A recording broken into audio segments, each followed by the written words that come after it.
Okay, now before every job, I pretty much have to go through my materials and make sure I've got enough for the upcoming job.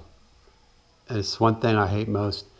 If I run out of material in the middle of a job, it just really can slow things down. So I like to make sure that I have all the material that I need. Hopefully I do.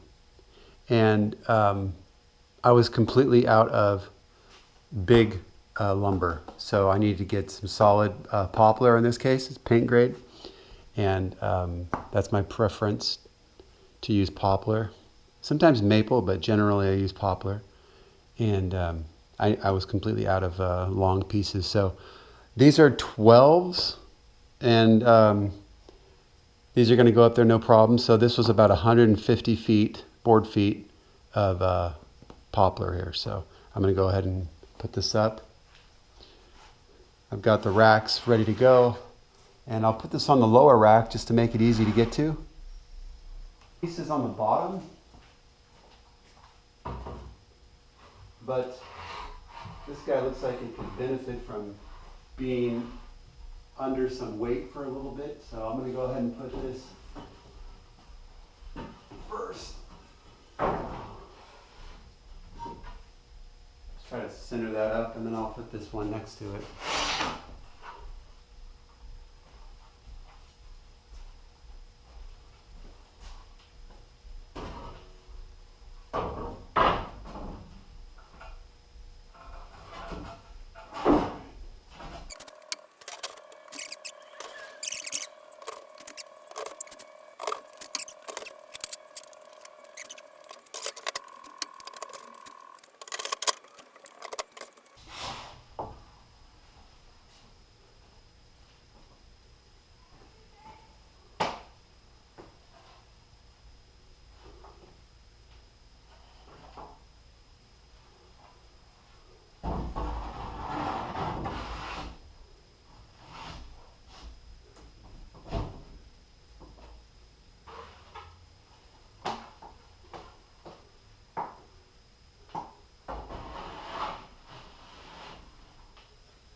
So you can see when I put these up here on the racks, I use my bungees just to keep this stuff up there. And I use the holes that are in here as anchor points in case we have an earthquake.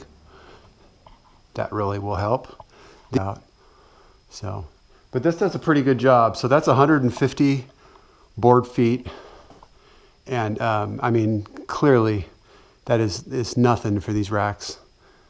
Spread over 4 racks, it is not much weight for them.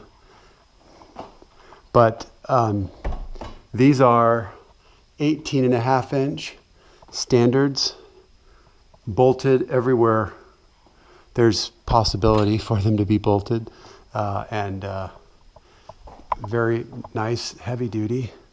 Not as heavy duty as some.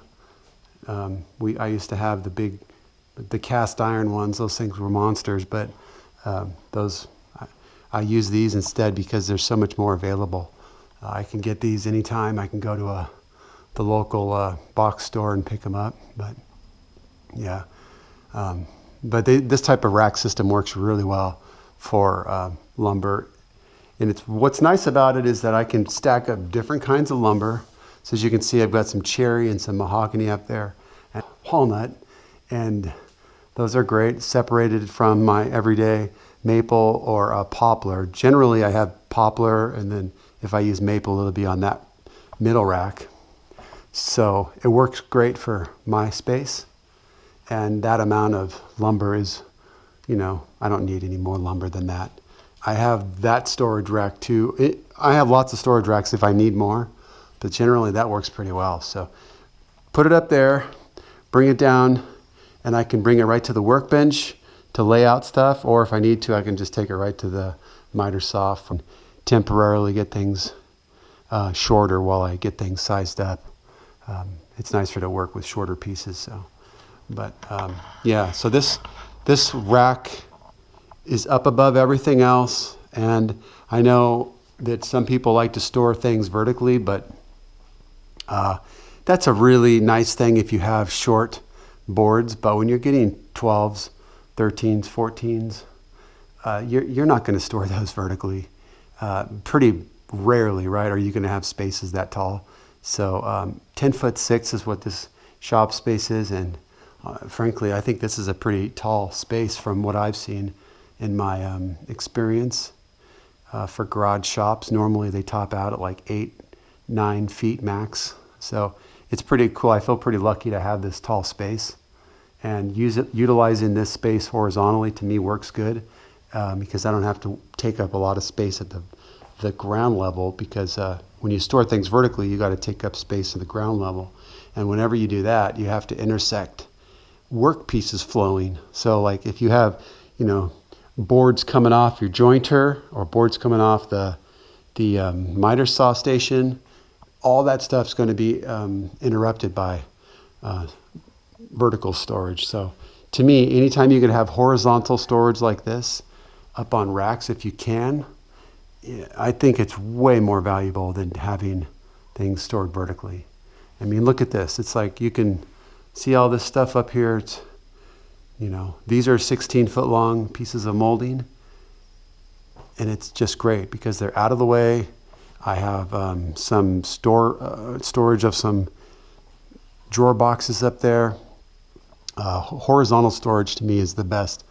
That storage area, those are great because I can put cabinets here as I'm building them, and I still have storage above. So it's, you got to kind of figure out what works best for your shop. And obviously I can't put horizontal storage there because I've got so much stuff on the wall, but I can't put vertical either. So you just got to kind of do what you can do for the space that you have. So anyways, I just kind of wanted to show you what I do as I get ready to start new jobs. I clean up the vacuum system, get everything emptied out, make sure the filter's clean, go through, clean the table saw cabinet, make sure that's all clean, and if I can, I'll clean the threads too, lube it up, everything, make sure it's nice and clean in there so that when you adjust it, it's nice and smooth. And then go through pretty much everything and make sure everything is ready to go. Even lubing the top of the joiner, that's a good thing to do. Make the wood slide really effortlessly. Tune up everything. If you've got your saw blades, you notice maybe they're getting dull, it's time to switch them out. The best time to do that is right before you start projects, because once you start a project, you're not going to want to be switching this stuff out. So it's best to just do it, get it done with. I sent out a whole bunch of blades about a month ago, and I just got the bill for the cost, and also for the shipping back, and it was $182 or something, and that included the shipping, which is usually about $30. So $150 to do the sharpening, and about $30 to send back. And that is actually, when you look at per blade cost, that is not cheap. But when you look at the actual per blade cost, if I were to buy new blades to replace those, I mean, I couldn't buy one of my 12-inch Chopmaster blades. I could not buy for the cost to do all those blades to sharpen. So it saves me a ton of money having them sharpened by, the company that makes the blades. So that's a really good thing to do.